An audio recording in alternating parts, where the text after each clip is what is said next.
What is up? My name is Makak, and this is Teach the Teach 101 on the Dice Tower, where I teach you general tips and tricks on how to teach board games. And in this segment, I'm going to be talking about flow of the game.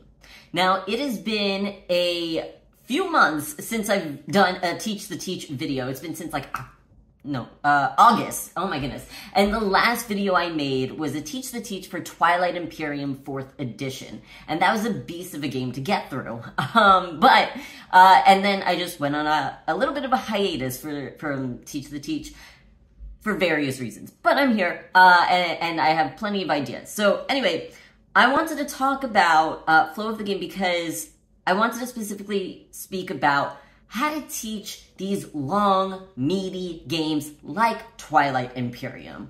How do you go into that, especially with my style? If you've watched my videos, you know that I like to get right into the game. I want to get people playing as quickly as possible. So that means not necessarily teaching everything before the game begins. I teach gradually as the game unfolds. Not everybody likes that, and that's totally okay. In this case, this video is not quite for you, possibly. But the way I go about it, the way I go about a really long game, and especially, it doesn't necessarily always have to be long, but maybe just one with just a lot of rules, a lot of rule overhead, is figuring out the flow of the game, because then you could gradually teach the game as it goes along. Now, what do I mean by flow of the game? I'm thinking about three specific things, if we're breaking it on down. So the first thing is the thematic ties to the mechanisms that are within the game. This is why I always start off, and again, if you've watched my videos before, I always start off with the story behind the game. Okay, and that brings it in, right? That starts the flow, right? For players to understand, okay, what are we doing in this game? Why are we doing what we're doing? Okay, so the story behind the game, the thematic ties to the mechanism. So why am I doing this particular action? It makes sense because I am warping into hyperdrive or something. I don't know. I just made that off the top of my head.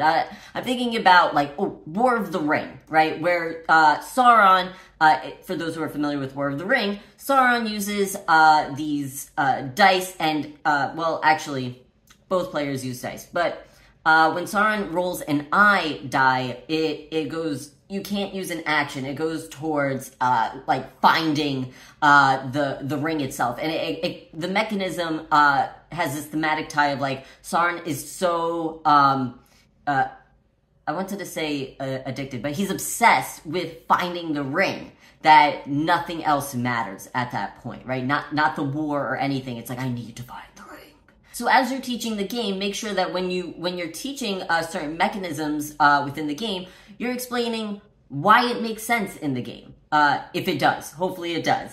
Good games usually do have a nice tie-in to the theme. If the game has some sort of theme, usually. I think that a lot of games have themes, and I'll get into that in a whole other video. So that's the first thing, thematic ties.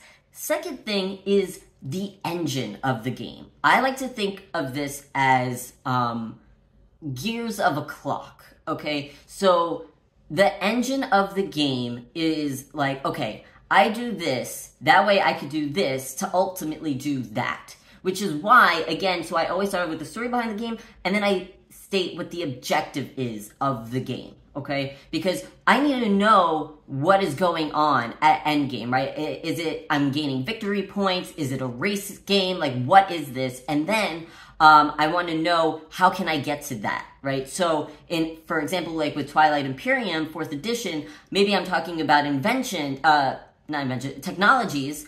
Okay, I want to upgrade my technologies. That way, I'm better with my ships to ultimately destroy other people's ships to gain control of that system to gain points or to gain access to that objective that I am trying to achieve and gain those points from that objective.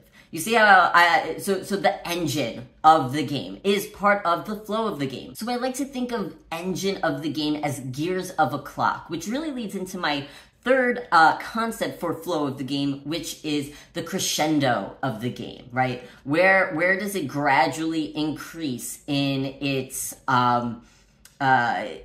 epic, I don't know, the climactic moment of the game, and then where does it gradually decrease, right? So when you're talking about the flow, you're also thinking about the story of the game itself, right? So again, if we refer back to Twilight Imperium, we're talking about, okay, we first start off in our little systems and you can move around, and now it's like, okay, so you're kind of just building up your strategy, your what you got going, your army, your ships and everything, right? We're crescendoing. And then it gets into, okay, now how to actually gain points, right? Where you're performing actions, you're going into battles and all these sort of things, or you're developing, or you're taking over certain planets and gaining certain technologies to ultimately gain points, or complete objectives of the game.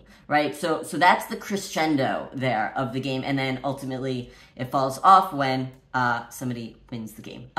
So when I say crescendo, I don't necessarily mean the climactic point of the particular game that you are playing, where it's like, oh, that was the play that like changed it all. That was the peak of the game or whatever. Like, no, I'm talking about the mechanisms themselves.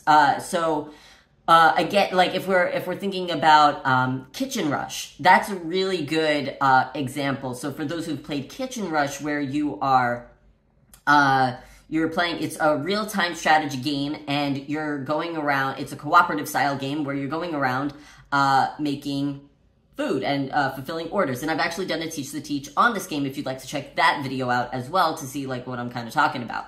That one is really good in terms of figuring out the flow of the game. It's like, okay, I have to grab an order, and once I grab the order, I have to get the food that I need, and then I have to get the spices, I have to cook it, and wait for it to, you know, be fresh and all that, but then also, you gotta clean the dishes, right? So, there's that flow there. So when you're speaking about the game, you could use that to better understand. But in terms of a meaty game, so this is also why you want to leave some rules out, because when you're thinking about the flow of the game, do they need to know this right now in order for the flow of the game to maintain its balance, right? So does somebody, I'm going to bring it back to Twilight Imperium, does somebody have to know exactly how combat works in order to start playing the game in the beginning? Not really, no, because they might have to just know that, like, hey, yeah, if you roll a lower number, or if you need lower numbers for your ship, that's good, that's better, because you need to hit that in order to create hits, right, against other ships.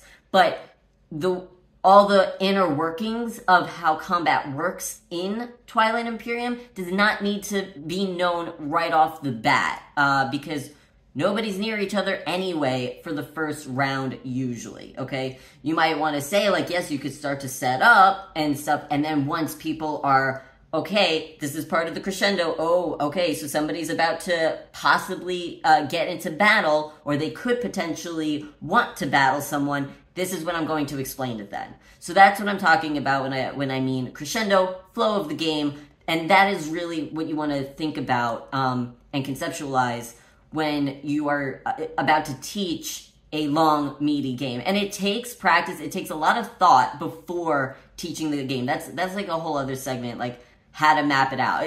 But you want to map it out, okay? Map out how you're going to teach these types of games, and then do it over and over again in your head, write it out, do whatever it works for you in order to be able to teach the game. But that's what I do. I practice it over and over again in my head. I like enact it in my head, like, okay, I'm going to do it like this. I'm going to, you know, so first I figure out what do they need to know? What don't they need to know? What is the flow of the game?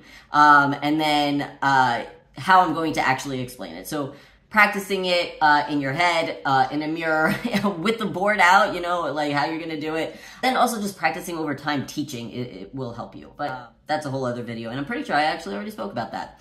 But anyway, That is it for this video. Thank you so much for watching. I will catch you next time. This has been Teach the Teach 101 on the Dice Tower. I'll catch you later.